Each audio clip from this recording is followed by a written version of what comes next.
Bonjour, bonjour, bonjour. Aujourd'hui, on se retrouve pour une nouvelle vidéo. Plus précisément, un nouveau concept. Ça s'appellera en toute objectivité. Le concept est simple. Je vais essayer de répondre à une question problème le plus objectivement possible. Par exemple, pour ce premier épisode, la question problème sera: qu'est-ce qu'un bon personnage? Ici, je prendrai pour exemple le manga animé Naruto pour répondre à la question. Allez, c'est parti.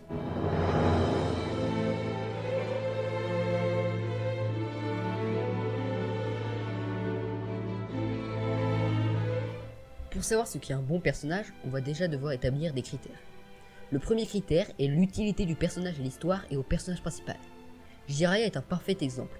Ce personnage est utile d'abord à l'intrigue, car il permet à Naruto de devenir plus fort, donc de pouvoir se battre contre des ennemis de plus en plus puissants et de s'approcher du boss final, mais aussi au personnage principal, car il permet à Naruto de grandir psychologiquement à sa mort et lui permet de mieux comprendre Sasuke en lui montrant ce qu'il a dû ressentir quand tout son clan s'est fait exterminer.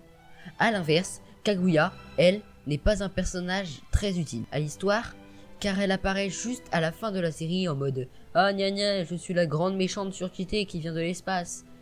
Elle n'apporte rien ni au personnage principal, ni à l'intrigue. Le second critère est le background. Le background, c'est comment les origines du personnage l'ont fait devenir ce qu'il est actuellement. Obito a un background très développé, avec ce qui lui est arrivé, on comprend pourquoi il est devenu un des leaders de l'Akatsuki, alors qu'à la base son rêve était de devenir Hokage. Konohamaru est l'exact opposé, car il n'a tout simplement pas de background. L'explication à cela, c'est qu'il est très jeune, il n'a donc pas eu le temps de vieillir et d'avoir des origines. Le troisième critère est la place du personnage dans l'histoire. Naruto est le meilleur exemple d'un personnage avec une place importante, tout simplement car c'est le personnage principal de l'œuvre. Donc c'est lui qui est au centre de l'attention. Kakuzu est lui un personnage très peu important. Il n'a été là que pendant un arc et n'a pas été très développé. Tout ce qu'on sait sur lui, c'est qu'il vivait à l'époque du premier Hokage. Le quatrième critère est l'originalité. Attention, ce critère est à prendre avec de grosses pincettes, car l'originalité est à double tranchant. Par exemple, si je faisais une vidéo de 12 heures dans un désert où je crie « Maïs soufflé », ça serait original, mais ça serait vraiment nul. C'est nul! Un personnage comme Killer Bee peut facilement être considéré comme un des personnages les plus originaux de l'œuvre. Car oui, un homme qui a à l'intérieur de lui un démon n'est pas très original. Mais si ce démon est un poulpe taureau et que le personnage rappe toutes ses phrases, là, ça devient déjà un peu plus original.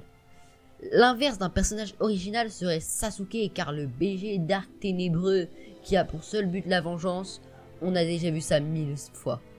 Le dernier critère est le chara-design. Ce critère, lui, ne marche pas sur tous les supports, car il n'y en a tout simplement pas sur tout ce qui est roman, nouvelle, etc. Le chara-design, selon beaucoup de personnes, c'est si le personnage est beau ou pas. Mais ce n'est pas tout à fait ça. Je m'explique. Le chara-design n'est pas la beauté du personnage, mais la façon dont le personnage est développé rien que par le visuel.